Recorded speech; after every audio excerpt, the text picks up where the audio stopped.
Welcome to Shriji motor અને CNG. આજે આપણે સીએનજી ફિટ કરેલી છે, એ પણ એમજી એસ્ટરમાં. તો ચાલો તમને બતાવી દઈએ, આવી જાઓ. તો આ છે આપણી પ્લેટ, આ છે વેપોરાઇઝર, આ છે ફિલિંગ નોબ, આ છે મેપ સેન્સર અને સામે લાગેલું છે ડાયનેમિકનું એડવાન્સર. આ છે અવાન્સ 32 યુરોપની સિસ્ટમ. આ 1800 સીસીનું એન્જિન છે અને ડીવીવીટી સિસ્ટમ છે.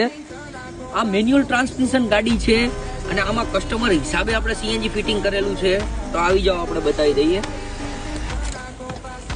ગાડી ચાલેલી છે 57,226 કિલોમીટર અને આ છે સીએનજી ની સ્વિચમાં તમને 12 કલરના ઓપ્શન જોવા મળી જાય છે, જેમાં તમે કલર ચેન્જ કરી શકો છો. બૂટ સ્પેસની વાત કરી રહ્યા છો તો તમને બૂટ સ્પેસ બતાવી દઈએ કે અડધી ડેકી બચે છે. જોઈ લો, 12 કિલોની ટેન્ક છે અને આપણે કંપની ફિટિંગ